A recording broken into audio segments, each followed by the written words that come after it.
नमस्कार दोस्तों, मैं आपका साथी, आपका दोस्त चंद्रजीत शर्मा। जैसे कि लगातार हम हर वार्ड और पूरे इस उत्तर पूर्वी जिला में लगातार हर नेता, हर उस समाज सेवी से आपकी बात करा रहे हैं जो टिकट का दावेदार है, जिसके भी नाम इस टाइम रनिंग में चल रहे हैं। हम उनसे आपको रूबरू करा रहे हैं और उनकी बात भी आपके सामने रख रहे हैं। इसी कड़ी में आज हम बात करते हैं गौतमपुरी वार्ड से रजनी जैन जी से, जो कि एक प्रमुख दावेदार हैं बीजेपी से। पहले यहाँ से के अग्रवाल जी थे निगम पार्षद, मगर ये लेडी सीट होने के बाद से अब यहाँ पे सारे समीकरण बदल गए हैं। आइए उनसे ही बात करते हैं कि आखिर उनकी दावेदारी कितनी मजबूत है और इसका बेस और ग्राउंड क्या है। रजनी जी, स्वागत है हमारे चैनल में आपका। जैसा कि आपकी दावेदारी लगातार यहाँ से यानी गौतमपुरी वार्ड से मजबूत होती जा रही है, जितने दिन नज़दीक आ रहे हैं आपकी दावेदारी और स्ट्रांग हो रही है। इस पे आप क्या कहेंगे, क्योंकि आपका नाम यहाँ पे काफ़ी आगे चल रहा है। मैं इस विषय पे यही कहना चाहूँगी कि मैंने जब से बीजेपी में पद लिए हैं, मैं पूरी ईमानदारी से काम कर रही हूँ और लगातार कर रही हूँ।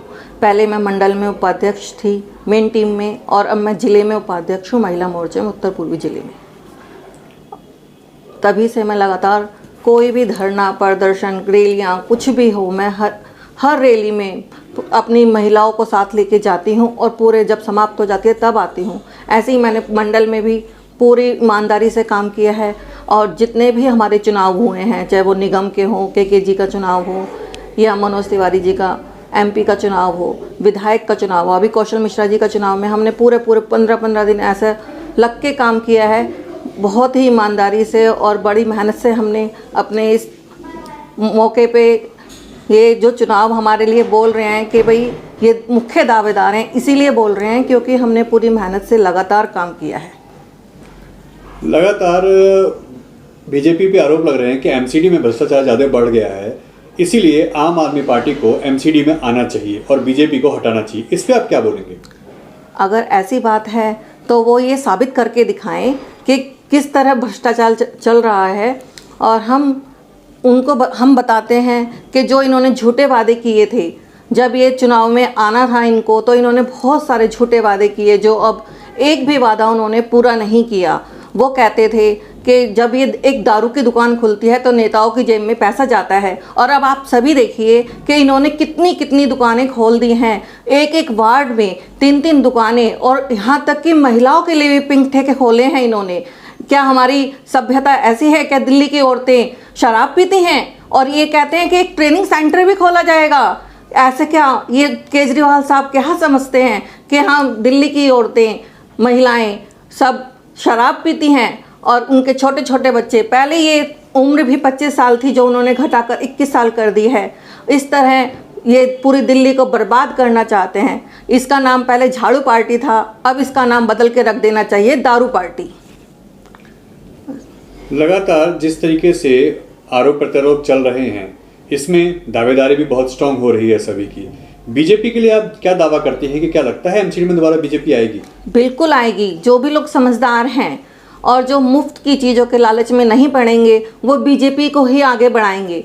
हम जो वादे करते हैं वो पूरे करते हैं। हम ये अयोध्या का मामला कब से आगे आ रहा था कि राम मंदिर बनेगा, कब से ये लड़ाई चल रही थी, लेकिन हमारे मोदी जी ने जैसा वादा किया उस काम को पूरा किया। कितने सारे ऐसे वादे हैं जो मैं आपको गिनाऊं तो पूरे दिन निकल जाएगा। धारा 370 उन्होंने हटाई, 3 तलाक बिल उन्होंने हटाया, ख़त्म किया। उन्होंने इतने काम किए हैं, जनधन योजना चलाई, उज्ज्वला योजना चलाई, जिससे गरीबों को बहुत ज़्यादा फ़ायदा हो रहा है। महिलाओं के सम्मान के लिए उन्होंने इतना काम किया है कि हम बता भी नहीं सकते, और लगातार वो आगे भी ऐसे काम करते रहेंगे। अगर जनता समझदार है और लालची नहीं है, सिर्फ लालच के बल पर केजरीवाल सरकार आगे बढ़ रही है। उन्होंने बिजली पानी जो मुफ्त देने की बात कही, उसी के बल पर वो आगे बढ़े जा रहे हैं, लेकिन ये नहीं देखा जनता ने कि वो कैसे कैसे इस तरह के बिल ला रहे हैं, दारू की दुकानें खुल रही हैं। ये क्या अच्छी बात है? आपका नाम काफ़ी आगे चल रहा है बीजेपी की तरफ से, यहाँ एक निगम पार्षद के रूप में। ऐसे में अगर आपकी दावेदारी मजबूत होती है तो इसके पीछे क्या ग्राउंड है, कितने साल से आप जुड़े हैं और क्या फैमिली बैकग्राउंड भी आपका कुछ बीजेपी से है? मेरे को जुड़े हुए तो 8 साल करीबन हो गए हैं, लेकिन मेरे परिवार जो मेरा बैकग्राउंड है वो करीबन 30 साल से, बल्कि मेरे जो ससुर साहब हैं वो भी बीजेपी के लिए ही काम किया है और मेरे जो हस्बैंड हैं उन्होंने 30 साल से लगातार बीजेपी के लिए ही काम किया है। हमने कभी भी ना पार्टी बदली है ना सोच बदली है और लगातार जिसे बिल्कुल लगातार हमने पार्टी का साथ दिया है, संगठन का काम किया है और आगे भी करते रहेंगे। यहाँ पे मुस्लिम बहुल एरिया है ये, हालांकि यहाँ पे जैन समाज भी काफ़ी ज़्यादा हैं। ऐसे में क्या रणनीति बनेगी कि ऐसे में बीजेपी यहाँ से अपनी सीट निकाल पाए? यहाँ पर जो सीट है उस पर मुसलमान बाहुल्य नहीं हैं। यहाँ पर वैश्य समाज भी बहुत है, हिंदू समाज हमारा बहुत है और हम लगातार 3 बार से इस सीट को जीत रहे हैं और आगे भी इस सीट को हम ही जीतेंगे। ब्रह्मपुरी में भी 9 वार्ड हैं ऐसे जिसमें मुसलमान बाहुल्य है, लेकिन बाकी जो वार्ड हैं वहाँ से हम हमेशा जीतते हैं और जीतते रहेंगे। शास्त्री पार्क में भी 2 हैं, लेकिन यहाँ पर भी हम जीतते हैं। उस्मानपुर में तो हम पूरी तरह से जीतते हैं। कैतवाड़े से भी हमें काफ़ी वोट मिलती हैं।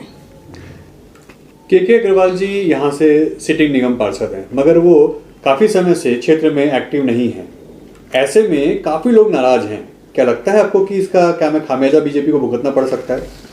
ऐसे अब जब किसी की मान लो स्वास्थ्य खराब हो और वो काम नहीं कर पा रहा हो तो ऐसे में हम उनको दोष नहीं दे सकते। स्वास्थ्य खराब होगा तो आदमी आराम करेगा, लेकिन आप कभी भी उनको फ़ोन करें, उनके मतलब कार्यालय में जाएं तो वहाँ पर जो आप काम बताएंगे आपका काम निश्चित होगा। अगर वो नहीं करेंगे तो काम हम करेंगे, हमें बताइए, हम वो आपका काम निश्चित ही करके देंगे। ऐसी कोई बात नहीं है। के जी ने पहले कोरोना काल में इतना काम किया है, बहुत काम किया है, इतनी राशन की किट बांटी है। हमने जिन जिन को भी बोला उन्होंने उनको दिया और जो भी काम हम बोलते हैं वो हमेशा ही करते हैं।